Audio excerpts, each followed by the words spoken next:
संध्याकाळचे 7 वाजले होते. घराच्या ड्रॉइंग रूममध्ये हलका पिवळा प्रकाश पसरला होता, पण वातावरणात एक खोल शांतता आणि तणाव होता. कल्पना सोफ्यावर शांतपणे बसली होती. तिच्या डोळ्यात राग आणि वेदनाही होत्या. एक अशी वेदना जी तिच्या शांततेपेक्षा जास्त व्यक्त करत होती. कल्पना ही एक विवाहित मुलगी असते. तिचा नवरा हा चांगल्या कंपनीत नोकरी करत असतो. अर्जुन ऑफिसमधून परत आला. त्याने दार उघडले आणि एका नजरेत सर्व काही समजून आले. तिची शांतता, तिचं तणावग्रस्त डोळे, जे आजकाल दररोज संध्याकाळी त्याचे असंच स्वागत करत होते. काय झालं? आज अजून काही नवीन विचार केलास का? अर्जुन थकलेल्या आवाजात म्हणाला. कल्पना हळूच उभी राहिली. तिच्या डोळ्यात थेट प्रश्न होता. हो, आज सकाळी पुन्हा तुझ्या मोबाईलमध्ये नीतूचा मेसेज दिसला. तुला सकाळी घाई होती म्हणून मी काहीच बोलले नाही. पण आत्ता मला सांग, तू आत्ताही म्हणशील की ती फक्त तुझी ऑफिसची सहकारी आहे? अर्जुनने आपले डोके धरले. जणू काही जुनात थकवा पुन्हा डोकेवर काढत होता. पुन्हा तैच. कल्पना, मी तुला किती वेळा समजावून सांगितलं आहे, मी माझ्यासोबत एका प्रोजेक्टवर काम करते, बस एवढंच. मग मिस यू असे मेसेज रात्री 11 वाजता का येतात? आणि तू त्याला काळजी घे प्रिये असं का लिहितोस? कल्पनाचा आवाज आता थरथरत होता. अर्जुनचा चेहरा लाल झाला. तर आता तुला माझ्यावर अजिबात विश्वास राहिला नाही. प्रत्येक गोष्टीवर शंका, प्रत्येक नात्यावर प्रश्नचिन्ह उपस्थित करते. विश्वास ठेवायचा? कल्पनाच्या डोळ्यातून अश्रू ओघळले. जो नवरा घरी बायको असताना दुसऱ्याशी गुपचूप बोलतो, त्याच्यावर त्याची बायको कशी विश्वास ठेवू शकेल? अर्जुन आता ओरडला. थांब कल्पना, तू माझ्या सर्व नात्यांना बिघडवलं आहेस. तू माझ्या आईपासून ऑफिसपर्यंत सर्वत्र शंका पसरवल्या आहेत. शेवटी तुला म्हणायचंय काय आहे? खरंच? कल्पना ठामपणे म्हणाली. जर काही चूक करत नसेल तर तू नीतूला माझ्यासमोर आण, मी स्वतः तिच्याशी बोलेन. अर्जुन गप्प बसला. त्याच्याकडे बोलण्यासाठी काहीच नव्हते. कल्पनाच्या डोळ्यात अश्रू होते, पण हे अश्रू कमकुवतपणाचे नव्हते. हे एका पत्नीचे अश्रू होते, जी तिच्या पतीमुळे वेदनेने त्रस्त होती. ती त्याच्यावर खूप प्रेम करायची, पण त्याला गमावण्याची भीती आता तिचं हृदय खात होती. आणि त्या रात्री पहिल्यांदाच कल्पना अर्जुनसोबत रूममध्ये न झोपता बाहेर सोफ्यावर झोपली. सकाळ झाली आणि अर्जुनला दिसले की कल्पना कुठेच दिसत नव्हती. त्याने घराच्या प्रत्येक कोपऱ्यात शोध घेतला, पण ती कुठेच सापडली नाही. त्याचं मन घाबरून गेले. ती कुठे गेली असेल? त्याने विचार केला. मग त्याने पटकन फोन उचलला आणि तिचा नंबर डायल केला, पण कल्पनाचा नंबर बंद होता. अर्जुन आणखी घाबरला. काय झाले? ती कुठे गेली असेल? त्याला काहीच समजत नव्हतं. कल्पना इतक्या सकाळी कुठे जाऊ शकते? त्याच्या मनाला एक विचित्र भीती वाटत होती, जणू काही वाईट अपघात होणार आहे. मग त्याच्या मनात विचार आला की कदाचित ती कोणाला तरी भेटायला गेली असेल. का काही चुकीचं झालं आहे का? अर्जुनने घाईघाईने त्याच्या सर्व ओळखींच्या लोकांना फोन केला, पण कोणालाही तिच्याबद्दल काहीही माहिती नव्हती. आता त्याची चिंता आणखी वाढली होती. अर्जुनने पटकन कपडे बदलले आणि तो घराबाहेर पडू लागला. तेव्हा अचानक त्याला समोरून कल्पना येताना दिसली. मग त्यानं रागाने विचारले, तू कुठे गेली होतीस आणि तुझा फोन बंद का होता? निदान तू मला सांगायला होतंस. तुला माहिती आहे का मी किती काळजीत होतो? कल्पनाने काहीच उत्तर दिले नाही. ती फक्त तिची पर्स घेऊन शांतपणे स्वयंपाकघरात गेली. अर्जुन थोडा वेळ तिच्या मागे उभा राहिला. मग रागाने ओरडला, कल्पना, तू मला काहीतरी बोल. पण कल्पना अजूनही काहीच बोलली नाही. ती स्वयंपाकघरात काम करू लागली, जणू काहीच घडले नाही. अर्जुनचा राग अजून वाढत होता, पण त्यानं स्वतःला सावरायचा प्रयत्न केला, कारण त्याला माहीत होतं की अजून काही बोललो तर परिस्थिती अजून बिघडेल. अर्जुन ऑफिसला जाण्यासाठी तयार होत होता आणि कल्पना किचनमध्ये त्याचा डबा पॅक करत होती. सकाळची शांतता अजूनही घरच्या कोपऱ्यामध्ये पसरलेली होती. तेव्हा अर्जुनच्या फोनची बेल वाजली. त्याने फोन रिसीव्ह केला आणि म्हणाला, हा बस निघतोयच. पुढं बोलून फोन कट केला. किचनमध्ये असणारी कल्पना शांत पावलांनी रूममध्ये आली आणि म्हणाली, फक्त येत आहे असं का म्हणाला? हे पण सांगायचं होतं ना की तुझ्या आवडीचा शाही पनीर पण घेऊन येत आहे, जेणेकरून तुझा दिवस अजून चांगला जाईल. अर्जुनने पटकन रागाने तिच्याकडे पाहिले आणि म्हणाला, तू काय वेडी झाली आहेस का की काहीही बोलायला लागली आहे? कल्पनाचे डोळे पाणावले, पण नाही, तिने रागाने पाहिले ना. काही उलट उत्तर दिले. फक्त हलके हास्य करत म्हणाली, हा कदाचित मी वेडीच झाली आहे. काही वेळानंतर कल्पनाने अर्जुनच्या जेवणाचा डबा टेबलवर ठेवला.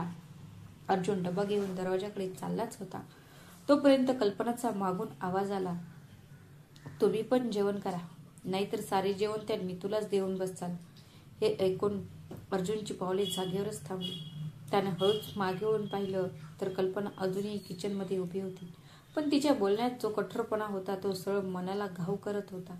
काही वेळाच्या शांततानंतर अर्जुन म्हणाला, प्रत्येक गोष्टीत टोमणा मारणं गरजेचं आहे का? कल्पनाने त्याच्याकडे पाहिले. डोळ्यात पाणी नव्हते, पण एक थकलेलं सत्य नक्कीच दिसत होते. नाही अर्जुन, आता टोमणा मारण्याची पण सवय झाली आहे. काय करू? आता एवढंच तर राहिलं आहे आपल्या प्रेमाच्या जागेवर. अर्जुन काहीच नाही बोलला आणि गुपचूप दरवाजा उघडला आणि बाहेर पडला.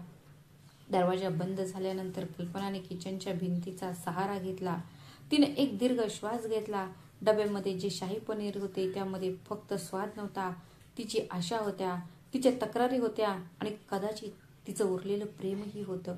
अर्जुन निघून जाताच कल्पनाने हळूच दार बंद केले. मग ती तिच्या खोलीत गेली आणि कपाटातून आपला मोबाईल काढला आणि एक नंबर डायल केला. हॅलो, मी सांगितल्याप्रमाणेच कर. कोणतीही चूक होऊ नये.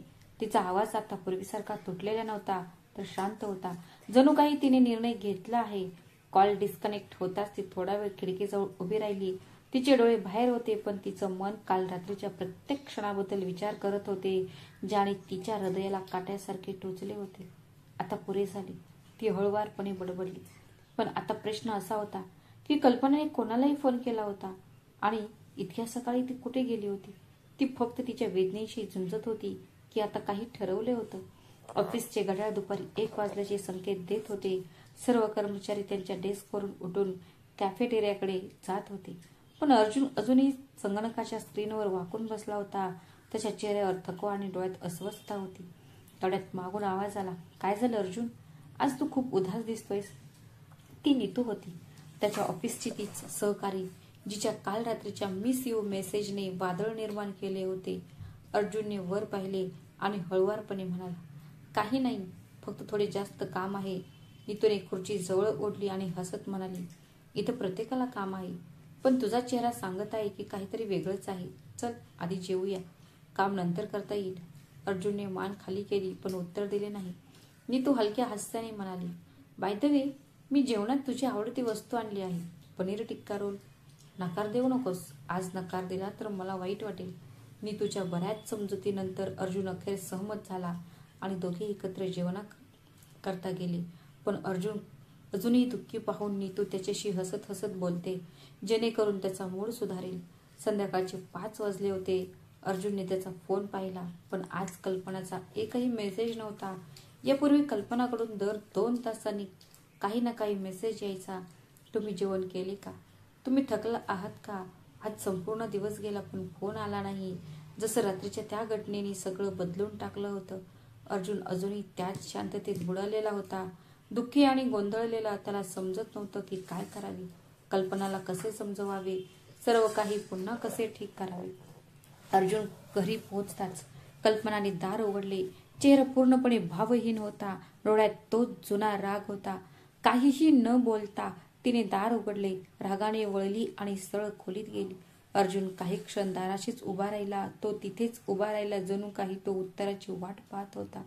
पण तिथे फक्त शांतता होती. तो शांतपणे आत आला, बॅग ठेवली आणि कल्पनाच्या मागे खोलीकडे हळूहळू चालत गेला. दारात तो काही क्षण गप्प राहिला. मग हळूच बोलला, कल्पना प्लीज माझं ऐक, तू अशी किती काळ गप्प राहणार आहेस? आतून काहीच उत्तर आलं नाही. त्याने दार ढकललं आणि कल्पनाला त्याच्या समोर उभी असलेली पाहिलं, पण त्याचे डोळे अजूनही तिच्याशी भेटत नव्हते. मला माहित आहे तू रागवली आहेस, अर्जुन हळूच म्हणाला, पण काहीतरी बोल. असं गप्प राहणं म्हणजे? कल्पनाने त्याच्याकडे एक छोटीशी नजर टाकली आणि म्हणाली, अच्छा, तर आता तुला वेदना जाणवत आहेत. जेव्हा दुसऱ्याशी गोड बोलत होता तेव्हा नाहीच झाल्या अशा वेदना? अर्जुन पूर्णपणे गप्प झाला. त्याचा घसा कोरडा पडू लागला. मी असे काहीही केलेले नाही ज्यामुळे तुला दुःख होऊ शकेल, ती हळुवारपणे म्हणाला. आणि जे झालं ते काय होतं? कल्पनाने त्याच्या डोळ्यात पाहून विचारले. अर्जुन काहीतरी बोलणारच होता. तेवढ्यात अचानक स्वयंपाकघरातून आवाज आला. प्रेशर कुकरची शिट्टी वाजत होती. कल्पना काहीही न बोलता स्वयंपाकघरात गेली. तिने स्वयंपाकघरातून एक बॅग काढली आणि अर्जुनकडे बघत म्हणाली, दार बंद कर, मी बाजारात जात आहे. अर्जुनने तिच्या डोळ्यात पाहण्याचा प्रयत्न केला. काही संकेत जो तो समजू शकेल. मीही तुझ्यासोबत येतो, अर्जुन हळूच म्हणाला. जणू तो तुटत असणाऱ्या नात्याला टिकवून ठेवण्याचा प्रयत्न करत आहे. कल्पना क्षणभर थांबली. नंतर थंड डोळ्यांनी त्याच्याकडे पाहत म्हणाली, नाही, याची काही गरज नाही. अर्जुन काहीच बोलू शकला नाही. तो फक्त तिला जाताना पाहत राहिला. तिच्या पावलांचा आवाज, दाराची कडी आणि मग गेटच्या बाहेर जाणारी तिची सावली. दार बंद झाले आणि खोली पुन्हा त्याच शांततेने भरून गेली. अर्जुन शांतपणे उभा राहिला. त्याची नजर अजूनही कल्पना जिथून निघाली होती तिथेच होती. बाहेर हलकासा वारा वाहत होता. बाजारात गर्दी शिगेला पोहोचली होती, पण सगळेच आपापल्या जागेत मग्न होते. काही वेळाने कल्पना काही सामान घेऊन जनरल स्टोअरमधून बाहेर पडत असताना तिला तिची जुनी मैत्रीण अंजली समोर येताना दिसली. अरे कल्पना, तू इथे? अंजली हसत म्हणाली, हो, मी काही सामान खरेदी करायला आली होती. तू कशी आहेस? कल्पनेने हलक्या हास्याने उत्तर दिले. दोघे काही वेळ रस्त्याच्या कडेला उभे राहिल्या. त्यांनी एकमेकांची विचारपूस केली. संभाषणादरम्यान अंजलीच्या लक्षात आले की कल्पनाच्या चेहऱ्यावर पूर्वीसारखी चमक राहिलेली नाही. एकेकाळी तिची ओळख असलेले हास्य कुठेतरी गायब झाल्यासारखे वाटत होते. काय झाले? तू ठीक आहेस ना? अंजलीने थोडे विचारले. कल्पना काही क्षण गप्प राहिली. मग ती हळू आवाजात म्हणाली, अंजली, आता काही ठीक नाहीये. अर्जुन बदलला आहे. तो नीट बोलत नाही आणि आता त्याच्या डोळ्यात पहिल्यासारखं प्रेम दिसत नाही. त्याच्यासोबत ऑफिसमध्ये काम करणाऱ्या एका मुलीचे मेसेज त्याच्या फोनमध्ये सापडले आहेत आणि आता आम्ही प्रत्येक मुद्द्यावर वाद घालतो. अंजलीने तिचा हात धरला. तू अर्जुनशी याबद्दल बोलले का? हा, बोलले होते. कल्पनाचा आवाज थरथरला. पण प्रत्येक वेळी तो म्हणतो की मला शंका आहे आणि हे सर्व माझ्या मनाचा भ्रम आहे. असे म्हणत कल्पनाचे डोळे अश्रूंनी भरले. त्या गर्दीत तिला क्षणभर पूर्णपणे एकटे वाटले. अंजलीने तिचा खांदा धरला आणि म्हणाली, मी समजू शकते की तू कसल्या परिस्थितीतून जात आहे. पण कल्पना, असू शकते की हा फक्त तुझा संशय आहे. मीही अर्जुनला ओळखते. तो तसा नाहीये. तो तुझ्यावर खूप प्रेम करतो. कदाचित तुमच्या दोघांमध्ये थोडा गैरसमज झाला असेल. कल्पनाच्या डोळ्यातून अश्रू गालावर आले, पण ती काहीच बोलली नाही. तिने फक्त आकाशाकडे पाहिले, जणू ती देवाला प्रार्थना करत होती. मग ती क्षणभर गप्प राहिली आणि थोडा वेळ थांबून हळू म्हणाली, अंजली, कदाचित तू बरोबर बोलत आहेस. कदाचित हा माझा गैरसमज असेल. पण जेव्हा मी त्याच्या फोनमध्ये ते मेसेज पाहिले तेव्हा माझे हृदय तुटले आणि तेव्हापासून अर्जुन माझ्या डोळ्यात डोळे घालून पाहू शकत नाही. अंजलीने तिच्या खांद्यावर हात ठेवला आणि म्हणाली, कल्पना, ना ती फक्त प्रेमावर नाही तर विश्वासावरही चालतात. जर विश्वास डगमगला तर प्रेमही निघून जाईल. तुला अर्जुनशी मोकळेपणाने बोलावे लागेल, बिना रागाशिवाय, बिना आरोपांशिवाय. फक्त एकदा मनापासून बोल. कदाचित सगळं स्पष्ट होईल. यावेळी कल्पनाच्या डोळ्यात ओलावा आणि थोडीशी आशा होती. तू बरोबर बोलत आहेस. कदाचित मीच या गोष्टी खूप मनावर घेतल्या आहेत. अंजली हसली आणि म्हणाली, जर खरोखरच काही चूक असेल तर घाबरण्याची गरज नाही. सत्य जाणून घेण्याचा अधिकार तुला पण आहे. कल्पनाने एक दीर्घ श्वास घेतला आणि नंतर हलके स्मितहास्य करत म्हणाली, धन्यवाद अंजली. तू मला जे काही सांगितले कदाचित तेच ऐकायची गरज होती मला. अंजलीने तिचा हात दाबला. मी नेहमी तुझ्यासोबत आहे, हे लक्षात ठेव. आता कल्पनाच्या चेहऱ्यावर थोडी शांतता होती, पण तिच्या मनात अजूनही अनेक प्रश्न होते. कल्पना घरी पोहोचली तर अर्जुन टीव्ही पाहू लागला. तो बातम्या पाहत होता. ती थेट त्याच्याकडे गेली, त्याच्या हातातून रिमोट घेतला आणि म्हणाली, तू सकाळी बातम्या पाहत जा. आता घरी फक्त कपिलचा शोध सुरू असेल. अर्जुनने आश्चर्याने तिच्याकडे पाहिले. जणू काही त्याला विश्वासच बसत नव्हता की काही काळापूर्वी बाजारात केलेली तीच कल्पना त्याच्या समोर उभी आहे. तिची शैली अचानक कशी बदलली? तो अजूनही त्याच्या विचारात हरवला होता. तेव्हा कल्पना हसत म्हणाली, तुला इतके आश्चर्य का वाटते? मी तुझी बायको आहे, भूत नाही की तू माझ्याकडे असे पाहत आहेस. आणि जर आपण प्रत्येक मुद्द्यावर वाद घालत राहिलो तर हे घर उद्ध्वस्त होऊन ते युद्धभूमी बनेल. अर्जुन काही क्षण तिच्याकडे पाहत राहिला. मग तो हळू हसला. आज तू खरोखर बदलली आहेस. काय झालं? बाजारातून तू फक्त भाज्या विकत घेतल्या आहेत की शहाणपणही विकत घेतलं आहेस? कल्पना हलकेच हसली आणि म्हणाली, तुला काय वाटतं, मी मूर्ख आहे? नाही बाबा, मी फक्त मस्करी करत होते, अर्जुन म्हणाला आणि क्षणाचाही वेळ न घालवता त्याने कल्पनाला प्रेमाने आपल्या मिठीत घेतले. त्या क्षणी कल्पनाच्या डोळ्यात कोणताही संशय नव्हता. अर्जुनच्या डोळ्यात कोणतीही तक्रार नव्हती, फक्त दिलासा होता. त्या रात्री अर्जुनच्या हृदयात कोणतीही अस्वस्थता नव्हती, ना कसली भीती नव्हती. आणि कल्पनाची कितीतरी रात्री जागत्या डोळ्यांनी उत्तरे शोधत होती. ती आज अर्जुनच्या शेजारी शांतपणे झोपली होती. बऱ्याच दिवसानंतर त्यांची सुखात गेली होती. रात्र सरल्यानंतर दुसऱ्या दिवशी खिडकीतून सकाळचा प्रकाशवारा वाहत होता आणि पडदे फडफडत होते आणि खोलीत एक घोर शांतता पसरली होती.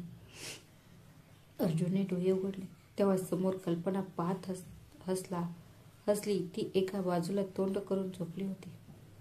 तिच्या चेहऱ्यावर केसांचा एक तुकडा हालचाल करत होता, जो अर्जुनने प्रेमाने बाजूला केला. तू खूप गोड दिसत आहेस जेव्हा झोपलेली असते आणि तेवढीच धोकादायक जेव्हा रागवतेस, अर्जुन हळुवारपणे म्हणाला. पण कल्पनाने डोळे उघडले. मी ऐकत आहे, ती हसत म्हणाली.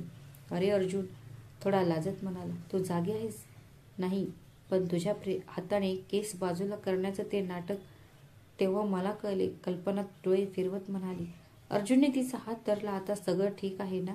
कल्पनाने हो म्हणून मान हलवली, पण तिच्या हास्यात आता तो आत्मविश्वास होता, जो गेल्या काही दिवसात हरवला होता.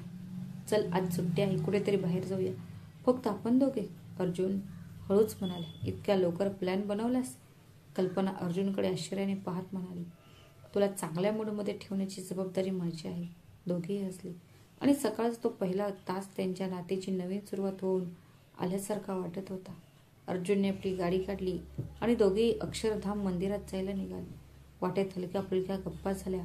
कल्पना खिडकीतून बाहेर पाहत हसत होती आणि अर्जुन अधूनमधून तिच्याकडे पाहत होता. आपण एकत्र असतो तेव्हा खूप छान वाटत असते, कल्पना म्हणाली. हो, आयुष्यात तेवढंच तर हवं असतं, अर्जुनने हसत उत्तर दिलं. दिल्लीच्या रस्त्यावर गाडी हळूहळू पुढे जात होती आणि प्रत्येक वळणावर एक नवीन आठवण निर्माण होत होती. अक्षरधामला पोहोचल्यावर दोघांनी मंदिराच्या भव्यतेचे कौतुक करत एकत्र प्रार्थना केली. दोघांनी शांतपणे एकमेकांसाठी काहीतरी मागितले आणि काही न बोलता समजले सुद्धा की काय मागितलं आहे ते. मग मंदिराच्या बागेत फिरत असताना कल्पनाने अर्जुनचा हात धरला. अर्जुन, आज मी खरोखर खूप आनंदी आहे. जसे सर्वांकाही पहिल्यासारखे व्यवस्थित झाले आहे आणि मी वचन देतो, मी पुन्हा काही चुकीचे होऊ देणार नाही. त्यांची भेट फक्त एक ट्रिप नव्हती, तर ती एक नवीन सुरुवात होती. ती त्यांचे तुटलेले आयुष्य पुन्हा जोडण्यासाठी. पण तेवढ्यात कल्पनाला अचानक कोणीतरी दिसले आणि तिचा चेहरा पूर्णपणे बदलला. तिने अर्जुनकडे पाहिले आणि रागाने म्हणाली, अर्जुन, तू तिला ही इथे बोलवलं आहेस का? आता मला समजलं की तू मला आज इथे का आणलंस, जेणेकरून सुट्टीच्या दिवशीही तू तिला भेटू शकशील. अर्जुन काही बोलायच्या आधीच समोरून येणाऱ्या नीतूने अर्जुनला पाहिले आणि आश्चर्याने म्हणाली, वा अर्जुन, काय कमाल आहे. आय एम सरप्राईज, तू इथे. आणि जेव्हा मी म्हणते की चल कुठेतरी जाऊया, तेव्हा हा माणूस रागावू लागतो आणि म्हणतो की मला सुट्टीत बाहेर जायला आवडत नाही. आणि आता बघा, नीतू आणखी काही बोलणारच होती. अचानक कोणीतरी तिच्या खांद्यावर हात ठेवला आणि म्हणाला, चला जाऊया, जायचं नाही का? नीतू हसत मागे येऊन म्हणाली, अरे आदित्य, याला भेट. हा अर्जुन आहे, ज्याबद्दल मी नेहमीच बोलत असते. ऑफिसमध्ये हा एकमेव आहे जो मला समजून घेतो आणि माझा सर्वात चांगला मित्र देखील आहे आणि मी त्याच्याशी सर्व काही शेअर करते, असं म्हणत ती पुढे म्हणाली. अहो कल्पनाजी, माझ्या मंगेतर आदित्यला भेटा. आम्ही दोघे पुढच्या महिन्यात लग्न करणार आहोत. हे ऐकून कल्पनाचा चेहरा फिकट पडला. तिच्या आत जळत असलेली शंका आणि रागाची आग क्षणार्धात पाण्यासारखी थंड झाली. ती शांतपणे उभी राहिली आणि आदित्यकडे पाहत राहिली, जणू तिला तिच्या खूप मोठ्या चुकीची जाणीव होत होती. आदित्यने अर्जुनशी हस्तांदोलन केले आणि हसत म्हणाला, पुढच्या महिन्यात तुम्हाला दोघांनाही आमच्या लग्नाला यावे लागेल. अर्जुनही हसला आणि म्हणाला, का नाही, मी या भाकडणीच्या लग्नाला नक्कीच येईन. हे ऐकून आदित्य आणि त्यांची मंगेतर दोघेही हसायला लागली. मग काही हलक्या फुलक्या गप्पा मारून ते निघून गेले. एका कोपऱ्यात शांतपणे उभी असलेली कल्पना त्यांना जाताना पाहत राहिली. तिच्या डोळ्यात एक हास्य होते, पण आत्ता काही प्रश्न होते. मग अर्जुनने तिच्याकडे पाहिले आणि म्हणाला, कल्पना, तू कुठे हरवली आहेस? चल आता. कल्पनाने स्वतःला सावरले आणि हलकेसे स्मितहास्य करून डोके हलवले, पण त्या क्षणी कल्पनाच्या डोळ्यात गैरसमज आणि लाज स्पष्ट दिसत होती. अर्जुनने तिच्याकडे पाहिले आणि अगदी हळू आवाजात म्हणाला, तुला पाहिले का? ही तू नीतू आहे, जिच्यामुळे तू माझ्यावर संशय घेत होतीस. ती फक्त एक सहकारी आहे, एक मित्र आहे आणि कदाचित आज जे काही घडले ते तुला सत्य दिसावे म्हणून घडले असेल. कल्पनाच्या तोंडातून एक शब्दही बाहेर पडला नाही. तिच्या डोळ्याच्या पापण्या खाली पडल्या होत्या आणि चेहऱ्यावर एक मूक कबुली जबाब होता. अर्जुनने पुढे जाऊन तिचा हात धरला. तिच्या थंड बोटांना हळुवारपणे तिच्या हातावर धरले आणि म्हणाला, प्रेमात शंका नसावी, विश्वास असला पाहिजे. कल्पना, मी अजूनही तोच अर्जुन आहे जो तुझ्या प्रत्येक हास्यात त्याचे संपूर्ण जग पाहतो. कल्पनाच्या डोळ्यातून हळूहळू अश्रू गळू लागले आणि ती फक्त एवढेच म्हणाली, माफ करा अर्जुन, मी नकळत तुझ्या प्रेमाला दुखावले. खरं तर मला भीती वाटत होती मी तुला गमावून टाकेन आणि याच भीतीने मला तुझ्यावर शंका येऊ लागली. पण माझ्या हृदयाच्या कोपऱ्यात कुठेतरी मला फक्त तुझीच काळजी वाटत होती. अर्जुनने तिच्या चेहऱ्याकडे पाहून हलकसे स्मितहास्य केले आणि म्हणाला, आता सगळं स्पष्ट झाले. ते गेले तर चला मंदिरात जाऊया आणि देवाचे आभार मानूया ज्याने आपल्याला या गैरसमजातून बाहेर काढले. दोघे हातात हात घालून मंदिराकडे निघाले. त्यांच्या मनात एक नवीन समज होता आणि नात्यात नवीन आत्मविश्वास होता. मंदिरात उभ्या असलेल्या अर्जुनने अचानक कल्पनाला विचारले, बाय द वे, मला तुला एक गोष्ट विचारायची आहे. तू काल इतक्या सकाळी कुठे गेली होतीस? कल्पनाने त्याच्या डोळ्यात पाहिले आणि आता तिला कोणताही संशय किंवा संकोच वाटत नव्हता. ती म्हणाली, मी मंदिरात गेली होती जेणेकरून माझा राग थोडा शांत होईल. अर्जुन म्हणाला, असे आहे तर, आणि इकडे मी काय काय विचार करत होतो ते माझं मला माहीत. तेव्हा कल्पना पुन्हा म्हणाली, अर्जुन, तशी मी एक चूक केली आहे. मला तुझ्यावर इतका संशय आला होता की मी एका गुप्त हेऱ्याला तुझा पाठलाग करण्यास सांगितले होते. काय? तू माझी हेरगिरी करण्यासाठी कोणाला माझ्या मागे पाठवलं होतं? अर्जुन क्षणभर स्तब्ध झाला आणि नंतर थोड्या वेळाने तो हसत म्हणाला, बरं मग काय कळले तुम्हाला? कल्पना त्याच्याकडे हसली आणि म्हणाली, कळले की ती फक्त एकत्र काम करते, दुसरे काही नाही. आता दोघांच्याही मनात कोणताही गोंधळ नव्हता, फक्त सत्य आणि प्रेम होते. अर्जुनचे हृदय हलके झाले आणि त्याने हातून हात जोडून देवाचे आभार मानले. अर्जुन आणि कल्पना मंदिराच्या पायऱ्या उतरत होते, पण यावेळी त्यांच्यात कसलेही अंतर नव्हते. कधी कधी नात्याची सर्वात मोठी पूजा फक्त खरी माफी आणि खऱ्या विश्वासाने केली जाते. मित्रांनो, नात्यामध्ये विश्वास आणि समजूतदारपणा या सर्वात महत्त्वाच्या गोष्टी आहेत. कधी कधी आपला छोटासा गैरसमज किंवा शंका नात्यात दरी निर्माण करू शकते, पण जेव्हा आपण एकमेकांशी योग्य पद्धतीने बोलत असतो आणि जर तुम्ही तुमच्या भावना मोकळेपणाने शेअर केल्या तर प्रत्येक समस्या सुटते. प्रेमात विश्वास आवश्यक असतो आणि एकमेकांना कोणत्याही शंकाशिवाय आधार देणे खऱ्या नात्याचे वैशिष्ट्य आहे. नेहमी लक्षात ठेवा, मनापासून हृदयापर्यंत पोहोचण्यासाठी शब्दांपेक्षा विश्वास आणि सत्याची जास्त आवश्यकता असते. तुम्हाला ही कथा कशी वाटली? जर तुम्हाला ही आवडली असेल तर व्हिडिओला लाईक करा आणि सबस्क्राईब करा.